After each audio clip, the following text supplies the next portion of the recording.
पिता सदा ही अपने संतान के सुख की कामना करते, उनके भविष्य की चिंता करते रहते। इसी कारणवश सदा ही अपने संतानों के भविष्य का मार्ग स्वयं निश्चित करने का प्रयत्न करते रहते।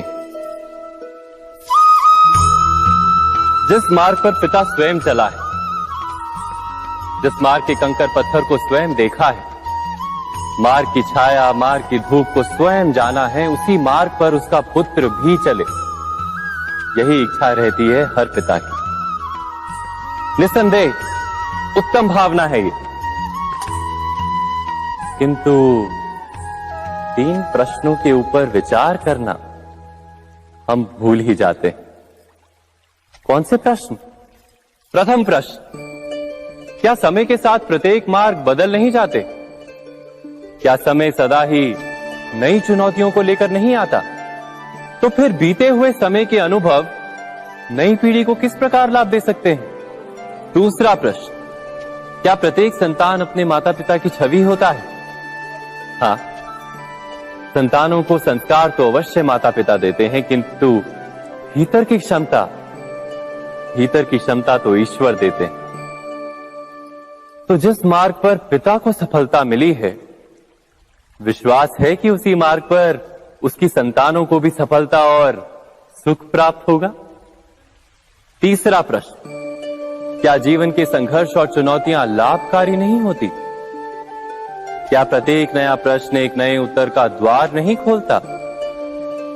तो फिर संतानों को नए नए प्रश्नों, संघर्षों और चुनौतियों से दूर रखना, ये उनके लिए लाभ करना कहलाएगा या हानि पहुंचाना? अर्थात जिस प्रकार संतान के भविष्य का निर्माण करने के बदले उसके चरित्र का निर्माण करना श्रेष्ठ है, वैसे संतानों के जीवन का मार्ग निश्चित करने के बदले उन्हें नए संघर्षों के साथ जूझने के लिए मनोबल व ज्ञान देना अधिक लाभदायक नहीं होगा? स्वयं विचार कीजिए।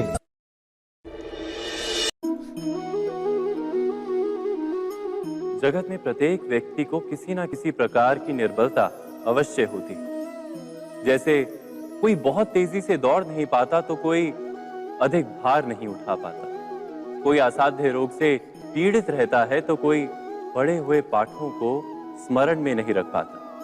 ऐसे अनेकों उदाहरण और भी हैं। क्या आप किसी ऐसे व्यक्ति को जानते हैं जिसे सब कुछ प्राप्त हो और हम जीवन की उस एक निर्बलता को जीवन का केंद्र मानकर जीते हैं? इस कारणवश हृदय में दुख और असंतोष रहता है सदा।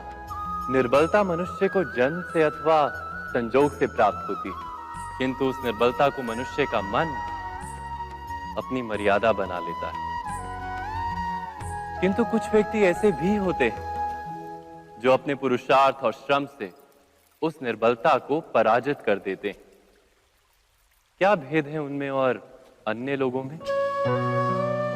क्या आपने कभी विचार किया है? सरल सा उत्तर है इसका।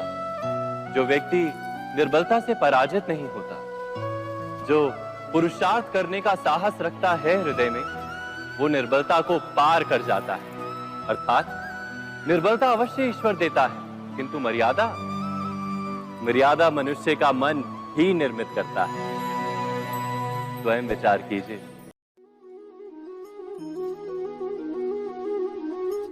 भविष्य का दूसरा नाम है संघर्ष। हृदय में आज इच्छा होती है और यदि पूर्ण नहीं हो पाती तो हृदय भविष्य की योजना बनाता है। भविष्य में इच्छा पूर्ण होगी ऐसी कल्पना करता रहता है, किंतु जीवन ना तो भविष्य में है ना अतीत में। जीवन तो इस क्षण का नाम, अर्थात इस क्षण का अनुभव ही जीवन का अनुभव। पर हम ये जानते हुए भी इतना सा सत्य समझ नहीं पाते। या तो हम बीते हुए समय के स्मरणों को घेर कर बैठे रहते हैं, या फिर आने वाले समय के लिए हम योजनाएं बनाते रहते हैं, और